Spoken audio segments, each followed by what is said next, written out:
Let's talk medical devices. Is that an issue of concern to you and your members? Yeah, it definitely is, because it certainly represents a weak point on many of these networks. Everything from legacy devices that are difficult to patch, and we talk about legacy devices because they're also difficult to get rid of. Right? Yep. We've invested in them. Costly, absolutely. Yeah, we don't want to replace them necessarily, but so they're running Windows 7 or Windows XP, okay, and they're out of date. Well, I was actually looking at something recently too, talking about Windows 10 is coming to end of support in October of 2025. So there's a whole nother batch of med devices based on Windows 10 that are going to be, having more and more issues. So just representing weak points that malicious outsiders could take advantage of.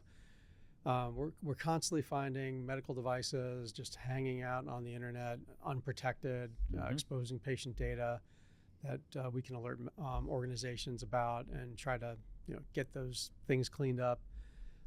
We also see them on even hanging off of guest networks at some of the hospitals, thinking that they're safe there, but no. So a lot of cleanup there.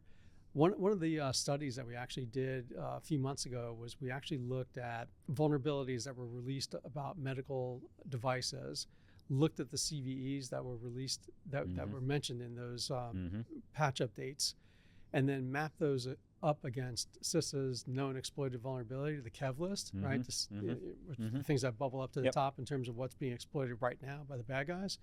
And we found 12 medical devices from 5 different manufacturers that had CVEs that were on the known exploited vulnerability list. So, meanwhile, while the attackers might not necessarily be going after that specific medical device, they are trying to exploit those vulnerabilities. And to me, it's only a matter of time before they stumble across one of those med devices with that vulnerability and run that exploit, and we know it's going to be successful.